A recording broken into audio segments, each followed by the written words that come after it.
कुर्बानियों का कोई हिसाब तक नहीं है। लाखों अफराद बेघर हो गए हैं। ज़ेलेंस्की ने कहा कि रूस यूक्रेन के सब्र, जुर्रत और इंसानी इक़दार का इम्तिहान ले रहा है। उधर अमेरिका ने यूक्रेन के लिए ताज़ा फौजी इमदाद का ऐलान कर दिया है।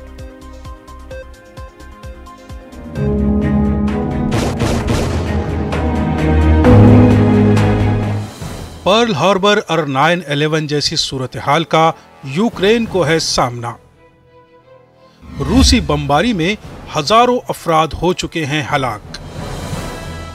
यूक्रेन पर कायम किया जाए नो फ्लाई जोन।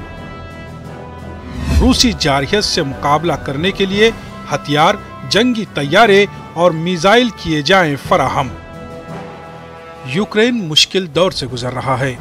अपनी दिफा के लिए वो तमाम वसाइल बुरोकार ला रहा है, लेकिन जारह दुश्मन से मुकाबले के लिए इसे फौजी इमदाद की अशद जरूरत है। अमरीकी कांग्रेस से खिताब में यूक्रेनी सदर ज़ेलेंस्की ने इसी जरूरत पर जोर दिया। उन्होंने जंग की तबाहकारियों को उजागर करने के लिए पर्ल हार्बर और 9/11 का हवाला दिया। साथ ही साथ नो फ्लाई जोन कायम करने का अपना मुतालबा अमरीकी कांग्रेस के सामने दोहराया। दुश्मन का डटकर मुकाबला करने के लिए ज़ेलेंस्की ने फौजी साजो सामान का भी मुतालबा किया। Згадайте Перл-Харбор. Страшний, трагічний ранок 7 грудня 41-го року, коли ваше небо було чорним від атакуючих вас літаків. Згадайте це. Згадайте 11 вересня. Страшний день 2001 року, коли зло намагалося перетворити ваші незалежні території, ваші міста у поле битви. Коли були атаковані люди, звичайні, невинні люди. ज़ेलेंस्की ने अमेरिका से अब हासिल हुए इमदाद पर सदर बाइडेन का शुक्रिया भी अदा किया। उधर सदर जो बाइडेन ने यूक्रेन के लिए 800 मिलियन के नए पैकेज का ऐलान किया।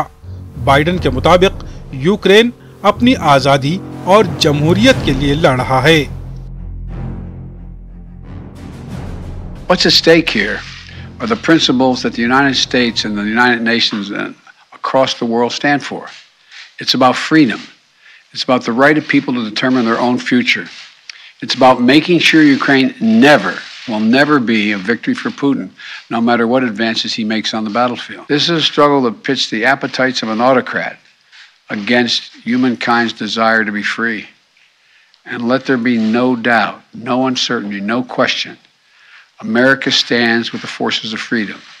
We always have and we always will. This could be a long and difficult battle, but the American people will be steadfast in our support of the people of Ukraine in the face of Putin's immoral, unethical attacks on civilian populations. We are united in our abhorrence of Putin's depraved onslaught. उन्होंने कहा कि इससे कबल Ukraine को दिफाई और जरूरी इस्तेमाल की अशिया की सूरत में 65 करोड़, 35 करोड़ और 20 करोड़ डॉलर की इमदाद दी जा चुकी है। यूं अब तक यूक्रेन के लिए ऐलान करदा अमरीकी इमदाद की कुल मालियत $2 अरब हो चुकी है। Bureau report, news 18 Urdu.